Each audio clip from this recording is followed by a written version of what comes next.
Sir steering तुमच्या हातात आलं आयोजित करण्यात आलेला आहे। पहिल्यांदा बॅचवर बॅचनुसार शरण भाईने दिलत ना सर त्यानंतर आपण कसं वाटतं सर स्टेअरिंग हातात आल्यानंतर दोघे मिळून आता तालुक्याचा विकास करणार आहोत। हो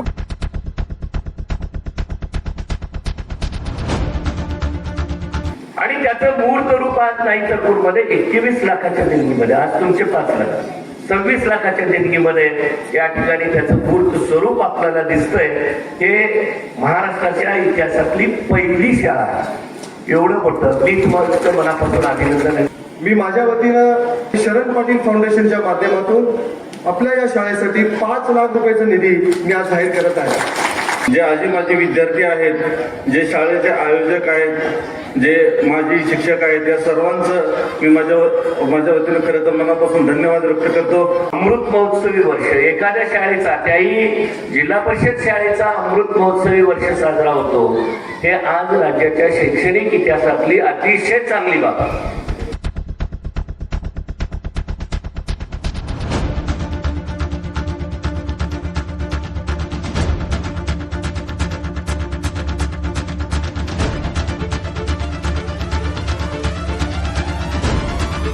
आता बातमी आहे धाराशिव जिल्ह्यातून। उमरगा तालुक्यातील नाईचाकूर गावातील जिल्हा परिषद शाळेला आज 75 वर्ष पूर्ण झाल्यामुळे अमृत महोत्सवाचा उत्सव मोठ्या उत्साहात पार पडला। मात्र या शैक्षणिक कार्यक्रमातच अचानक राजकीय सस्पेन्सची एंट्री झाली। भाजप युवा नेते शरण पाटील यांच्या 6 मिनिटांच्या भाषणात वारंवार घेतलेला एका नावाचा उल्लेख आणि कार्यक्रम संपताच बाहेर पडत घेतलेला मोठा निर्णय। नाईचाकूरच्या या मंचावर नेमकं काय घडलंय पाहूयात सविस्तर वृत्त। उमरगा तालुक्यातील नाईचाकूर गावात जिल्हा परिषद प्राथमिक शाळा आणि प्रशालेचा 75वा अमृत महोत्सव सोहळा आज मोठ्या उत्साहात पार पडला। सन 15 मार्च 1950 रोजी स्थापन झालेल्या या जिल्हा परिषद शाळेने तब्बल 75 वर्षांचा यशस्वी प्रवास पूर्ण केला असून या निमित्ताने दिनांक 20 मार्च रोजी विविध कार्यक्रमांचे आयोजन करण्यात आले होते। सकाळी गावातून प्रभात फेरी, उद्घाटन समारंभ, माजी विद्यार्थ्यांचा मेळावा आणि सायंकाळी सांस्कृतिक कार्यक्रम अशा विविध उपक्रमांनी सोहळ्याला रंगत आणली। या कार्यक्रमाच्या अध्यक्षस्थानी आदर्श महाविद्यालयाचे सेवानिवृत्त प्राचार्य तथा गावचे भूमिपुत्र डॉक्टर दिलीप गरुड यांची उपस्थिती होती, तर उद्घाटन आमदार प्रवीण स्वामी यांच्या हस्ते पार पडले। यावेळी मुख्यमंत्री बळीराजा शेत पाणंद रस्ते योजनेचे सह अध्यक्ष शरण बसवराज पाटील आणि धाराशिव जिल्हा परिषद सदस्य महेश माणिकराव देशमुख यांच्यासह अनेक मान्यवरांची प्रमुख उपस्थिती होती। कुठेही नसताना आपल्या भैयाचं शेतकऱ्यांच्या प्रति प्रेम बघून त्यांना हे पद दिलेलं आहे, त्याच्याबद्दल सर्वप्रथम मी त्यांचं अभिनंदन करतो। या ठिकाणी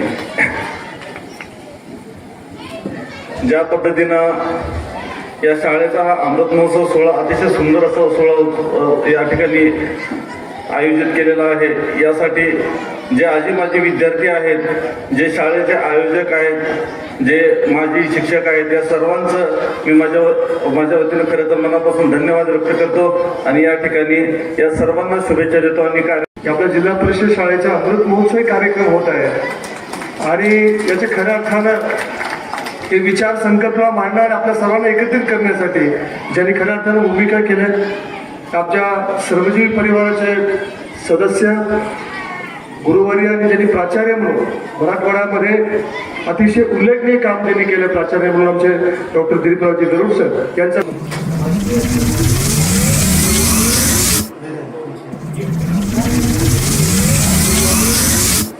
आपण जोरदार टाळ्या वाजवून त्यांचा आपण आभार केलं पाहिजे, कारण हे विचार मनामध्ये येणं हे फार महत्वाचं आहे। खऱ्या अर्थानं जिल्हा परिषद ग्रामीण भागातल्या या शाळेच्या संदर्भामध्ये असा हा कार्यक्रम मला वाटतं पूर्वी कधी झालेला नाही आणि आज आपल्या नाईचाकूर येथे घडत आहे आणि याला विशेष महत्व आहे। मी आताच मी आणि आमदार चर्चा करत होतो की आपल्या नाईचाकूरचा एक वैभव वेगळा आहे, स्वातंत्र्यपूर्व गाव आहे आणि या आमच्या शाळेबद्दलही तेवढाच मोठा इतिहास आहे, कारण या शाळेतील विद्यार्थी आज राज्यामध्ये देशामध्ये विविध पदावरती विविध सामाजिक कार्य करत आहेत। म्हणून 75 वर्ष पूर्ण होत आहेत। अनेक आजी माजी विद्यार्थ्यांनी मदत केलंय, गावकऱ्यांनी मदत केलंय। मी माझ्या वतीनं सांगू इच्छितो की अशा एक चांगल्या कामासाठी आपण सगळ्यांनी पुढाकार घेतला पाहिजे आणि शरण पाटील फाउंडेशनच्या माध्यमातून आपल्या या शाळेसाठी 5 लाख रुपयाचा निधी मी आज जाहीर करत आहे. याही पुढील काळामध्ये आपल्याला ज्या ज्या वेळेस मदत लागेल, शासनाच्या माध्यमातून माननीय मुख्यमंत्री देवेंद्रजी फडणवीस साहेब आपल्या सरकारच्या माध्यमातूनही आपल्याला जे काही मदत लागेल ते त्या ठिकाणी मी आणि आपल्या तालुक्याचे आमदार आम्ही दोघंही मिळून मुख्यमंत्र्यांना भेटून आपल्या या शाळेसाठी, आपल्या परिसरासाठी जे काही निधी लागेल ते आणण्याचं काम आम्ही करू. आज आपल्याला मी शब्द देतोय.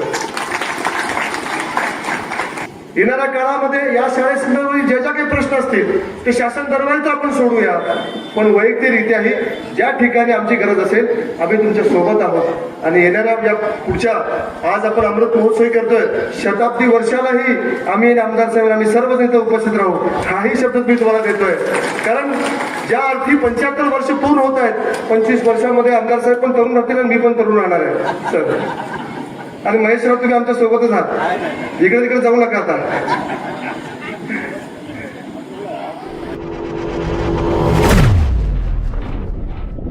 भाजप युवा नेते शरण पाटील यांनी आपल्या जवळपास 6 मिनिटांच्या भाषणात आमदार प्रवीण स्वामी यांच्या नावाचा तब्बल 7 वेळा उल्लेख केला. हे विशेष. अमृत महोत्सवी वर्ष, एखाद्या शाळेचा, त्याही जिल्हा परिषद शाळेचा अमृत महोत्सवी वर्ष साजरा होतो, हे आज राज्याच्या शैक्षणिक इतिहासातली अतिशय चांगली बाब. आपल्याला माहित आहे की गावोगावच्या जिल्हा परिषदेच्या शाळा काही प्रमाणामध्ये मागे पडत आहेत. मधला तर काळ असा होता की इंग्रजी शाळांचं पेव फुटलं होतं आणि जिल्हा परिषद शाळांची पण संख्या कमी होत होती. पण आता ती परिस्थिती राहिलेली नाही. आता पुन्हा जिल्हा परिषदेच्या शाळांकडला ओढा चांगल्या पद्धतीनं विद्यार्थ्यांचा वाढला. त्याचं कारण असं आहे की गेल्या 15 ते 20 वर्षामध्ये जे शिक्षक, नवीन शिक्षक येत आहेत, तरुण रक्ताचे शिक्षक येत आहेत, ते अतिशय कल्पक आहेत. आज सोशल मीडियावर त्यांच्या शाळांची प्रसिद्धी पाहत असताना, त्यांचे उपक्रम पाहत असताना, त्यांच्यातला अभ्यासूपणा पाहत असताना मला नक्की खात्री आहे की जिल्हा परिषद शाळेला पूर्व वैभव नक्की प्राप्त होणार. कारण या गोरगरिबांच्या शाळा आहेत, यांची परिस्थिती चांगली आहे, ज्यांची इच्छा आहे, जे आर्थिक स्थितीनं चांगले आहेत, ते विद्यार्थ्यांना कुठेही पाठवू शकतात. पण सकाळी कामाला जाऊन संध्याकाळी 100-200-300 रुपये कमवून आपलं घर भागवणाऱ्या कुटुंबाला आमच्या जिल्हा परिषदेच्या शाळा म्हणजे विद्येचं माहेरघर वाटतं. आणि या विद्येच्या माहेरघरातून, या पवित्रशा विद्यालयातून अनेक हिरे जन्माला येतात. त्याचंच उदाहरण म्हणजे आजच्या कार्यक्रमात सहभागी असलेले या गावाचे, या शाळेचे सगळे माझे विद्यार्थी, जे समाजामध्ये वेगवेगळ्या क्षेत्रामध्ये खूप चांगल्या पद्धतीने काम करतात. बाळासाहेब, आम्ही खूप भाग्यवान आहोत शिक्षक मंडळी. काय असतं, आम्ही निष्पापणी निरागस मनाच्या बालकाशी डील करत. ती बालकं म्हणजे आमच्यासाठी सर्वस्व आहे आणि त्यांची पुण्याई जर लाभली तर शिक्षकातून आमदार होऊ शकतो. हे उदाहरण माझ्या रूपानं इथं आहे. कार्यक्रम संपल्यानंतर मंडपाबाहेर आल्यावर शरण पाटील यांनी गाडीचे स्टेअरिंग आमदार स्वामी यांच्या हातात दिले आणि NTV न्यूज मराठीशी बोलताना म्हणाले की आम्ही दोघे मिळून तालुक्याचा विकास करणार. नाईचाकूरच्या या जिल्हा परिषद शाळेचा 75 वर्षांचा प्रवास आणि अमृत महोत्सवाचा उत्साह शिक्षण क्षेत्रातील एक प्रेरणादायी पर्व ठरत आहे. कार्यक्रमाचे सूत्रसंचालन माजी विद्यार्थी हनुमंत पवार यांनी केले, तर प्रास्ताविक शाळेचे मुख्याध्यापक LG चव्हाण यांनी मांडले. या सोहळ्याच्या निमित्ताने आजी माजी विद्यार्थी, ग्रामस्थ आणि उपस्थित मान्यवरांच्या पुढाकारातून तब्बल 30 लाख रुपयांच्या वस्तू आणि रोख रक्कम असा निधी शाळेच्या उज्ज्वल भविष्यासाठी देणार असल्याची माहिती मुख्याध्यापक LG चव्हाण यांनी NTV न्यूज मराठीशी बोलताना दिली. प्रतिनिधी सचिन बिद्री, NTV न्यूज मराठी, उमरगा, धाराशिव.